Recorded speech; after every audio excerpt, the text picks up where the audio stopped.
자, 다 같이 말씀의 제목을 한번 말해 봅시다. 어찌하여 나를 버리셨나이까?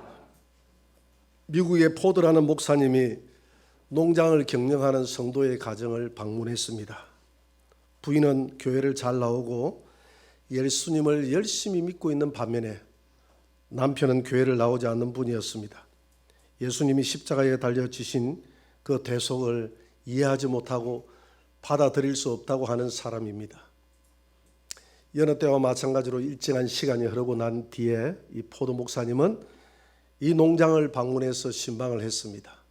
그날따라 남편 이 형제가 반가운 얼굴로 목사님을 맞이하기 시작합니다. 목사님, 우리 농장에 신기한 일이 있는데 저를 따라 한번 와보세요. 그렇게 해서 농장 안으로 들어갔더니 이렇게 닭이 한 마리 피투성이가 돼서 죽어 있고 그 주변에 병아리들이 이렇게 노란 병아리들이 돌아다니고 있는 이런 모습을 보게 됩니다. 간밤에 어떤 일이 있었느냐 하면 족제비가 병아리들을 잡아먹기 위해서 이 닭장 안으로 들어왔는데 이 닭이 병아리들을 품고 있었던 거예요. 그래서 병아리들을 내놓으라고 닭을 계속 이 족제비가 쪼았는데 비켜주지 않는 것입니다. 끝까지 완강히 저항하다가 이 족제비는 이 닭의 목을 물어서 피를 다 빨아먹고 달아나버린 것입니다. 아침에 이 농장주가 닭장을 방문해서 피투성이가 되어 있는 이 닭의 몸을 한번 밀쳐보니까 이렇게 픽 하고 쓰러져 죽는 것입니다. 신기하잖아요, 목사님. 이 닭이 이런 모정이 있어요. 이렇게 이야기했는데 마치 목사님은 번뜩 지혜가 스쳐 지나가면서 복음을 전할 수 있는 좋은 기회다 싶어서 우리 예수님이 이와 같이 당신과 나를 위해서 십자가를 졌습니다. 그분이 피 흘려 죽으셨기 때문에 나와 당신이 대속함을 받고 영원히 살 수가 있었던 것입니다. 이것이 복음입니다. 형제님, 이 시간에 예수님을 영접하면 형제님도 이 병아리들이 살았던 것처럼 영생을 누리며 그 예수님의 그 보혈로 인해서 영원히 살 수가 있는 것입니다. 그랬더니 이 형제가 무슨 말인지 목사님 잘 알겠습니다. 그래서 마음문을 활짝 열고 그 주부터 교회를 나와서 지금 신앙생활을 잘하고 있다는 그런 간증의 내용이었습니다. 오늘 본문의 내용은 예수님이 십자가에 달려 돌아가시는 그런 장면입니다. 우리 예수님은 제3시에 달리셔서 제9시에 숨을 거두셨다라고 되어 있는데 제3시 같으면 아침 9시입니다. 우리 시간으로.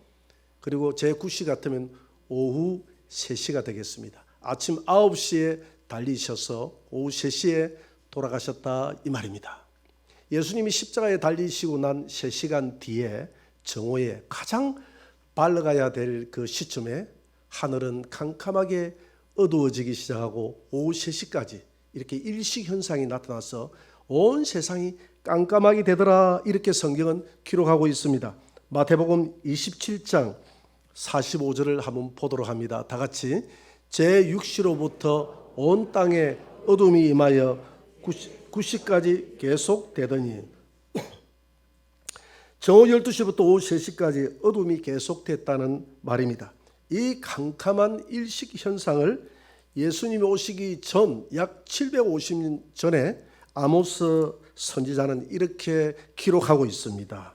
아모스 8장 9절 10절을 한번 읽어볼 수 있도록 하겠습니다. 다 같이 주 여호와의 말씀이니라. 그날에 내가 해를 대낮에 지게 하여 백주의 땅을 캄캄하게 하며 너희 절기를 애통으로 너희 모든 노래를 애곡으로 변하게 하며 모든 사람에게 굵은 배로 허리를 동이게 하며 모든 머리를 대머리가 되게 하며 독자의 죽음으로 말미암아 애통하듯 하게 하며 결국은 공고한 날과 같게 하리라. 하나님의 아들이 우리를 위해서 대신 죽으셨기 때문에 우리의 모든 노래를 애곡으로 바꾸라 이 말입니다. 모든 사람들이 굵은 배로 허리를 동이고 슬퍼하라. 우리의 머리를 대머리처럼 밀어버리고 독생자의 죽음을 애통하라라는 그런 예언의 말씀을 예수님이 오시기 전 750년 전에 기록하고 있습니다. 온 세상이 어두워지는 것은 하나님의 아들이 세상 죄를 짊어지고 가는 것에 대한 이 자연의 현상의 슬픔을 자연 만물들이 표현하는 것입니다.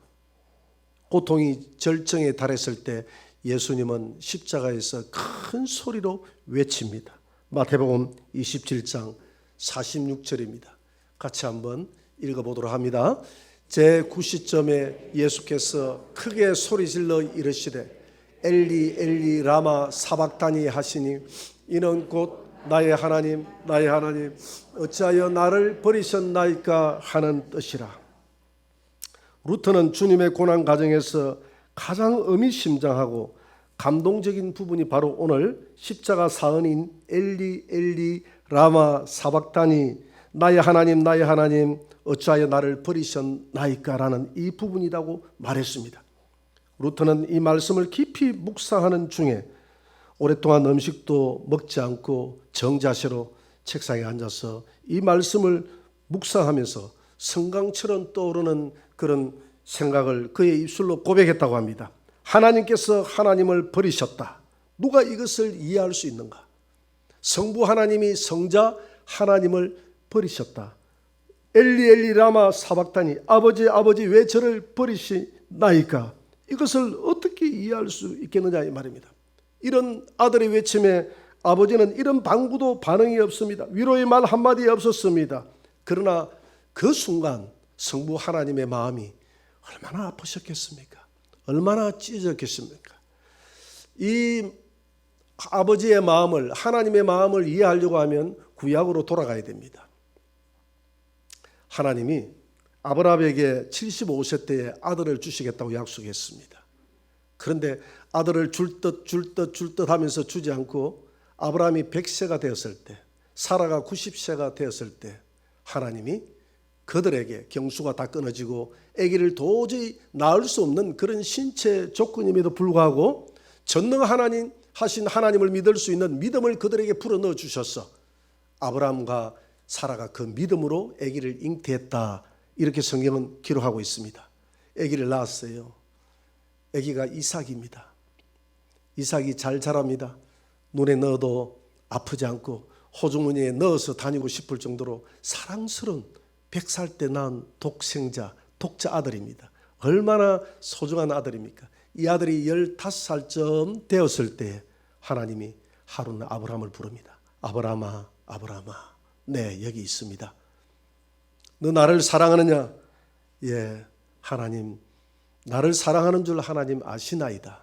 베드로처럼 이렇게 아브라함이 답변을 했습니다. 그렇다면 너의 사랑하는 아들 독생자 그 이삭을 내게 바쳐라. 아브라함의 마음에 가슴에 못을 박는 것처럼 너무 아프고 고통스럽지만 하나님의 명령인지라 하나님을 경외하고 사랑하는지라 이 이삭에게 짐을 지어서 모리아 산으로 향하게 했습니다. 모리아 산으로 올라가는 도중에 아들 이삭이 아브라함에게 질문합니다. 아빠, 하나님 앞에 드릴 번제나무는 내가 짊어지고 가는데 번제물은 어디에 있나요? 번제물은 바로 너다. 이 이야기를 할 수 없었던 아버지의 그 마음은 어떠했겠습니까? 차라리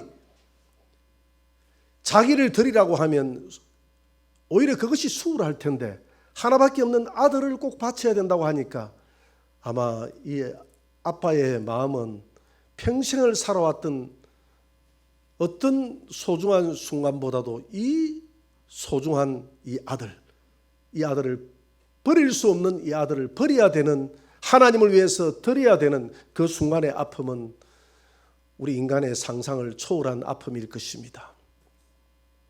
아들을 묶었습니다. 장작더미를 얹어놓고 그 아들을 눕혔습니다. 칼을 뽑아서 이 아들을 잡아서 하나님 앞에 번제로 드리려고 하는 순간 다급한 천사의 음성이 들려옵니다. 아브라함아, 아브라함아, 이제 됐다. 내 아들을 죽이지 말라. 그리고서 하나님이 이제야 내가 나를 참으로 경외하는 줄, 나를 사랑하는 줄 이제 내가 알았다. 내 뒤를 돌아보라. 돌아보니까 뒤에 순양이 숲을 더미에 이 뿔이 걸려 있는 거예요. 그래서 그 순양을 잡아다가 하나님 앞에 올려드렸습니다. 하나님이 왜 이런 퍼포먼스를 아브라함에게 하게 하셨을까요? 하나님은 이미 이삭을 제물로 받으신 것이나 마찬가지입니다. 왜? 아브라함은 진심으로 드렸기 때문에. 그래서 하나님은 이런 모습들을 통해서 독생자 예수님을 이 땅에 보낼 때에 그 상하셨던 하나님의 아픔, 그 인간을 위해서 독생자를 십자가에 못 박아 번제물로 드리는 하나님의 마음을 이해하라고, 하나님의 마음을 손톱만큼이라도 이해하라고 아브라함에게 이런 퍼포먼스를 하게 한 줄 믿으시기 바랍니다. 그래서 어떤 신학자는 말하기를 십자가 속에 들어있는 이 같은 하나님의 고뇌하시는 아픔을 모르는 사람은 함부로 십자가라는 말을 입에 담아서는 안 된다고 그렇게 말했습니다. 여러분, 십자가는 세상 사람들이 보기에는 미련한 것이지만 그러나 하나님을 믿는 우리가 보기에는 십자가에는 세상의 모든 지혜가 다 들어있고 우리를 구원하는 모든 능력이 십자가에 있음을 믿으시기 바랍니다. 십자가만이 우리 인생의 전부임을 믿으시기 바랍니다. 여러분들의 삶 가운데 모든 것은 다 놓칠지라도 십자가는 놓치지 말고 꼭 붙드시고 주님 나라에 가시기를 주의 이름으로 축원합니다.